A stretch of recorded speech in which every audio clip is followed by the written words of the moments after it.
నమస్కారం గురుగారు. దాక్షాయణి గారు నమస్కారం అండి. గురుగారు, ఈ సంవత్సరం వృశ్చిక రాశి వారికి ఏ విధంగా ఉండబోతుంది? సో వృశ్చిక రాశి 2025 హ్మ్. మనం చెప్పుకున్నామండి. వీళ్ళకి మిక్స్డ్‌గా ఉంటుందని చెప్పేసి. బట్ అంతకుముందు ఇయర్‌తో పోలిస్తే చాలా బెటర్‌గా ఉంటుంది లాస్ట్ ఇయర్. హ్మ్.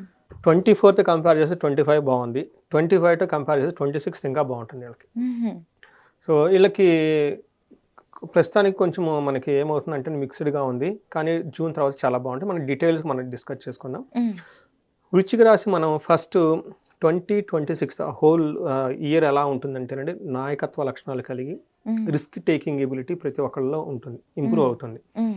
కొత్త ఆపర్చునిటీస్ గురించి ప్రతి ఒక్కళ్ళు చూస్తుంటారు. ఈ క్రమంలో వాళ్ళకి కొత్త ప్రాజెక్టులు రావటం, హ్మ్. కొత్తగా ప్రమోషన్ రావడం, కొత్త వ్యక్తులతో పరిచయాలు, ఒక కొత్తగా నెక్స్ట్ లెవెల్‌కి వెళ్ళిపోయే అవకాశం ప్రతి ఒక్కళ్ళకి ఉంటుందండి. హ్మ్. అలాంటి మైండ్ సెట్ కూడా ఉంటుంది. హ్మ్. It's very common. హ్మ్.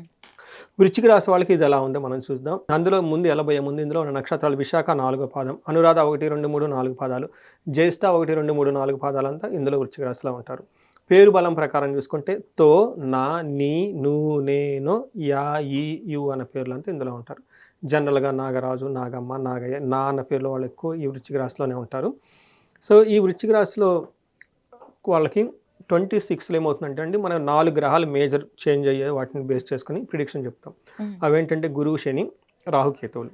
ఇక్కడ ఏమవుతుందంటే అండి, శని మారట్లేదు, రాహుకేతువులు మారట్లేదు. ఒక్క గురువు మాత్రం మారుతున్నాడు. అందులో జూన్‌లో మారుతూ ఉన్నారు వాళ్ళు. హ్మ్. సో ఈ యొక్క చేంజ్ గురువు మారేది చేంజ్ వీళ్ళకి చాలా అనుకూలంగా ఉంటుంది. ఇప్పుడు వీళ్ళకి ఏమవుతుందంటేనండి, శని వీళ్ళకి 5th హౌస్‌లో ఉన్నారండి. మనకి లఘు గోచారం, సూక్ష్మ గోచారం ప్రకారం సింపుల్ వర్డ్స్‌లో హోల్ ఇయర్ అంతా ఎలా ఉంటుందని మనకి మహర్షులు చెప్తారు. వీళ్ళకి శని 5th హౌస్‌లో ఉండటం ఏమవుతుందంటే అండి, ధన, సుఖ, భ్రంశం అంటారు. అంటే హెల్త్‌కి సంబంధించిన వాటి విషయంలోను, ధనానికి సంబంధించిన వాటిలో కొంచెం అప్సెట్‌కి గురే అవకాశం ఎక్కువ ఉంటుందని మనకు చెప్తూ ఉంటారు. రెండోది గురువు 9వ ఇంట్లో ఉండటంతోటి ఇప్పటిదాకా గురువు అష్టమంలో ఉన్నారండి.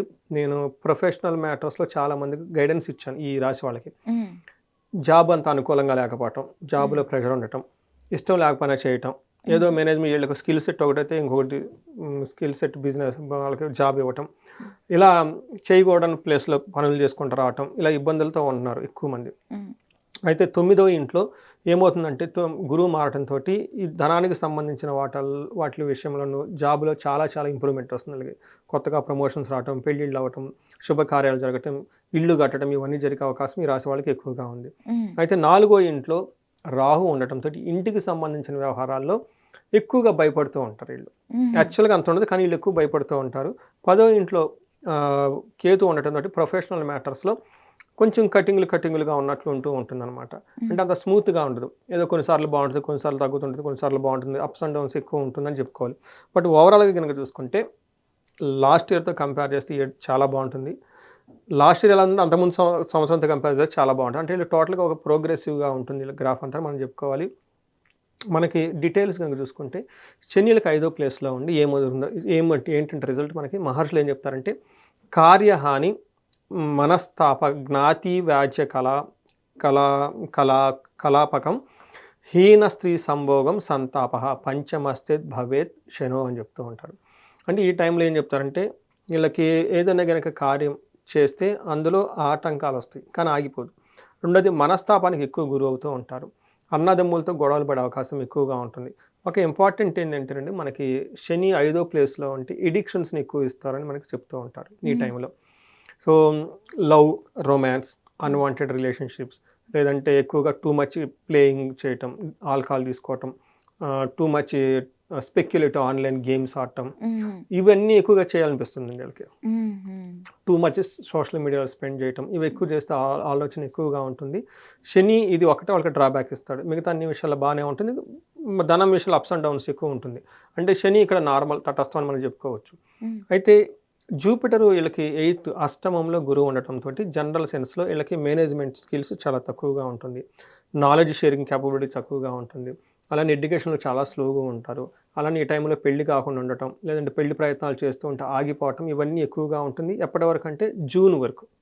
ఓకే. సో, జూన్ తర్వాత గురువు ఏమవుతుందంటే మారడంతో వీళ్ళకి ఇప్పటిదాకా ఉన్న ప్రాబ్లమ్స్ అన్నీ పోయి మంచి జరుగుతూ ఉంటుందని చెప్పుకోవాలి. హ్మ్. మనకి మహర్షులు సంస్కృతిలో ఏం చెప్తారంటే, చోరాగ్ని నృపభీతిచ్చ గాత్ర గాంభీర్య నాశనం, నిష్ఠూరం సాహసం, క్రోధం మష్టమస్తేద్ భవేద్ గురువు అంటారు. హ్మ్. అంటే 8దో ఇంట్లో గురువు ఉంటే ఏమవుతుందంటే వీళ్ళకి చోర అగ్ని అంటే దొంగతనాలు జరగటం, అగ్ని ప్రమాదాలు జరగటం, నృప భీతి అంటే పై బాస్తో గొడవలు, గాత్ర గాంభీర్య నాశనం. బాడీ లాంగ్వేజ్ చాలా ఏముంటుంది, చాలా వీక్గా ఉంటుంది, స్ట్రాంగ్గా ఉండదు అనమాట. నిష్ఠూరం, వర్క్ ఏదో నెగిటివ్గా మాట్లాడేస్తూ ఉంటారు వీళ్ళు. ఎందుకంటే వీళ్ళకి తగిన విధంగా వాతావరణం లేదు కాబట్టి ఆ ఫ్రస్ట్రేషన్ అంతా వీళ్ళే వేరే వాళ్ళని ఎత్తివేసేస్తూ ఉంటారు. అలానే సాహసం, క్రోధం అంటే టూ మచ్ రిస్క్ తీసుకుంటూ ఉంటారు, కోపానికి గురవుతూ ఉంటారు. అలా ఎక్కువగా అంటే ఇన్ నార్మల్ సెన్స్ ప్రొఫెషన్లో ఇష్టం లేకుండా ఉంటారు, వాళ్ళకి తగిన సూటబుల్ జాబ్ లేకుండా ఉంటారు, మనం గమనించుకోవచ్చు.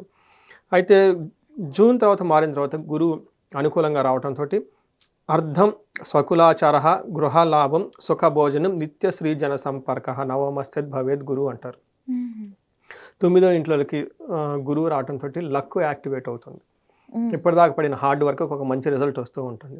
ఈ టైంలో ధనం ప్రకారం బాగుంటుంది, ఫ్యామిలీ ట్రెడిషన్స్ ఫాలో అవుతూ ఉంటారు, గృహంలో లాభప్రదంగా ఉంటుంది, మంచి భోజనం తింటూ ఉంటారు. నిత్య స్త్రీ జన సంపర్కం అంటే ఈ టైంలో జెంట్స్ అయితే ఎక్కువగా లేడీస్తో ఇంటరాక్ట్ అవుతూ ఉంటారు. ఇన్ కేస్ స్త్రీలు అయితే జెంట్స్తో ఎక్కువగా ఇంటరాక్ట్ అవుతూ ఉంటారు. అది ఇంట్లో కానివ్వండి, బయట ఆఫీసులో కానివ్వండి, కొలీగ్స్తో కానీ వాళ్ళ మధ్య ఏమన్నా మనస్పర్ధలు ఉంటే అవన్నీ తొలగిపోయి చక్కగా మూవ్ అవుతూ ఉంటారని చెప్పేసి మనం గమనించుకోవాలి.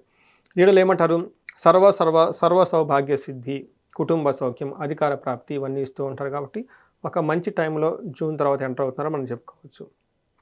అయితే వీళ్ళకి రాహు 4th హౌస్లో ఉండటం వెరీ పెక్యులియర్ బిహేవియర్ ఉంటుందండి. నేను ఇండివిడ్యువల్గా జాతకం చూశాను వాళ్ళది, గోచారంలో ఉన్నప్పుడు కూడా నేను చాలామంది జాతకాలు చూశాను. వీళ్ళకి ఎలా ఉంటుందంటే చిత్త భ్రంశం, స్త్రీ మూలచ్చ భయప్రదం, గమనే కార్యనాశనం చ అంటారు. అంటే 4వ ఇంట్లో రాహు ఉంటే ఏమవుతుందంటే చిత్త భ్రంశం అంటే ఏమవుతుందంటే ఇంటికి సంబంధించిన వ్యవహారాల్లో ఏదో ఒక విషయంలో ఏమీ లేకపోయినా ఏదో ఉన్నట్టు ఫీల్ అయిపోతూ బాధపడుతూ కూర్చుంటారు. ఎగ్జాంపుల్, ఇల్లంతా చాలా బ్యూటిఫుల్గా ఉంటుంది, పెయింట్ ఎక్కడో ఒక రాంగ్ పెయింట్ వేస్తాడు, దాని గురించి వీళ్ళ మైండ్ అంతా ఆ పెయింట్ మీదే ఉంటుంది. ఓవర్ థింకింగ్ ఎక్కువగా ఆలోచించడం. ఇంత పెద్ద ఇల్లు బాగుందని ఆలోచించారు, ఆ పెయింట్ అక్కడ పోయింది, అది దానికే కనిపిస్తుంది, పాపం ఎవరికి కనపడదు. అది ఇంట్లో ఎవరికో పిల్లలకో ఏదో హెల్త్ బాగుంటుంది, బాగలేకపోతే వీళ్ళే టూ మచ్ బాధపడిపోతూ ఉంటారు. కానీ దాన్ని చిత్త భ్రంశం అంటారు. వాత రోగం, గ్యాస్ట్రైటిస్ వచ్చి ఉంటుంది. స్త్రీ మూలచ్చ భయప్రదం, వీళ్ళకి స్త్రీల ద్వారా ఎవరైనా ఉంటే వాళ్ళతో భయం పడే అవకాశాలు ఎక్కువ ఉంటుంది. ఇన్ కేసు లేడీస్ అయితే జెంట్స్ ద్వారా భయం పడే అవకాశాలు ఎక్కువ ఉంటుంది. గమనే కార్యనాశం, ఎక్కువగా ట్రావెల్ చేస్తుంటే అందులో ఎక్కువగా కలిసి రాదు ఈ రాశి వాళ్ళకి. అది కొంచెం ఇప్పుడు దాకా చెప్పిన విషయాల్లో జాగ్రత్తగా ఉండాలి. నెక్స్ట్ మనకి కేతు చూసుకున్నాం కదండి. కేతు వచ్చేటప్పుడు వీళ్ళకి 10th హౌస్లో ఉండి ప్రొఫెషనల్ మ్యాటర్స్లో స్ట్రైట్గా రిజల్ట్ ఇవ్వకుండా కొంచెం అబ్స్టకల్స్తో రిజల్ట్ ఇచ్చే అవకాశం ఎక్కువగా ఉంటుంది. బట్ ఓవరాల్గా ఈ రాశి వాళ్ళకి జూన్ తర్వాత చాలా చక్కగా ఉంటుంది అని మనం చెప్పుకోవచ్చండి. గురుగారు నక్షత్ర పరంగా వీళ్ళకి ఎలా ఉంటుంది? సో నక్షత్రం విశాఖ, అనురాధ, జ్యేష్ఠ 3 నక్షత్రాలు ఉంటాయి. ఇందులో విశాఖ నక్షత్రం వాళ్ళకి సంపదలు వస్తుంది, సర్వజన పూజ్యము, హెల్త్ చాలా స్ట్రాంగ్గా ఉంటుంది. అయితే వీళ్ళకి మరణము అని ఉంటుందండి. మన సినిమాల్లో వాడే మరణం కాదు. ఇక్కడ ఏంటంటే వాళ్ళకి ఏదన్నా ఒక ఫ్లో, ఒక ఇప్పటిదాకా ఏదైనా నడుస్తున్న బిజినెస్ ఉన్నా లేదంటే జాబ్లోను ఆటంకాలు వచ్చి ఆగిపోతాయి అని దాని మీనింగ్. నెక్స్ట్ అనురాధ నక్షత్రం వాళ్ళకి హెల్త్ బాగుంటుంది, ఇయర్ ఎండ్లో హెల్త్ కొంచెం డిస్టర్బెన్స్ అవుతుంది, సర్వజన పూజ్యం, అందరి నుంచి చక్కగా మర్యాదలు పొందుతూ ఉంటారు, సంపదలు ఉంటుంది. అయితే అనురాధ నక్షత్రం వాళ్ళకి హెల్త్ కాంప్లికేషన్స్ కొంచెం జాగ్రత్తగా చూసుకోవటం ముఖ్యం. తర్వాత జ్యేష్ఠ నక్షత్రం వాళ్ళకి సర్వజన పూజ్యం, అందరి దగ్గర బాగా రెస్పెక్ట్ ఉంటుంది, సంపదలు ఉంటుంది, ఆరోగ్యం చాలా బాగుంటుంది.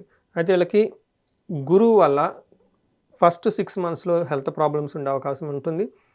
తర్వాత మరణం, ఎక్కడైనా ఒక ప్రాబ్లం వచ్చేసి ఆ ప్రాబ్లంతో వీళ్ళు కొంచెం ఏమవుతారు, అప్సెట్ అయ్యే అవకాశం ఎక్కువగా ఉంటుంది.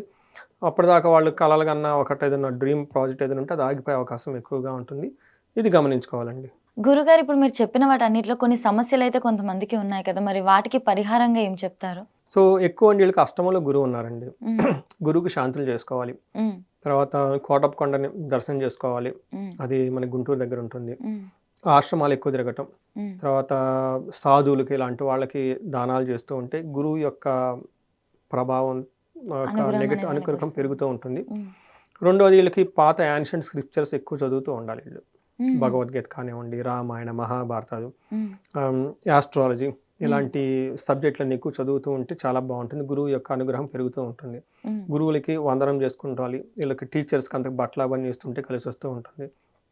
అయితే వీళ్ళకి శని 5వ ఇంట్లో ఉండటంతో శనికి ఒక్కసారన్నా తైలాభిషేకం చేయించుకోవటం, పాశుపతాభిషేకం చేయించుకుంటే చాలా బాగుంటుంది. రాహు వీళ్ళకి 4th హౌస్లో ఉండటంతో కనకదుర్గమ్మ దుర్గాదేవి స్తోత్రము, దుర్గా కవచము, లేదంటే కనకదుర్గమ్మ గుళ్ళు ఎక్కడైనా ఉంటే ఎక్కువగా తిరుగుతూ ఉంటే ఆ ఇంటికి సంబంధించిన విషయాలు ఏమైనా ప్రాబ్లమ్స్ ఉంటే అవన్నీ సెటిల్ అయిపోతూ ఉంటాయి. ఇవి కాకుండా ఇండిపెండెంట్గా వీళ్ళకి వాళ్ళ జాతకం చూపించుకొని ధన ప్రవాహం ఎవరైనా కనుక ప్రాబ్లం పడుతుంటే స్వర్ణలక్ష్మి విశేష హోమం చేయించుకోవాలి.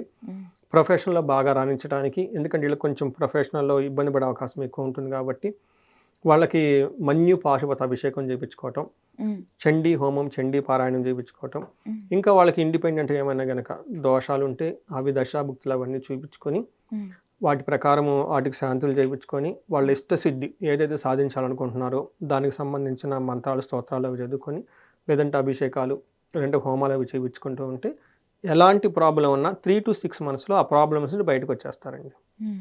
ఖచ్చితంగా గురుగారు. సో ఈ రాశి వాళ్ళకి మనకి అష్టైశ్వర్యాలు కలగాలని, భోగభాగ్యాలు కలగాలని చెప్పేసి మనం కోరుకుందామండి.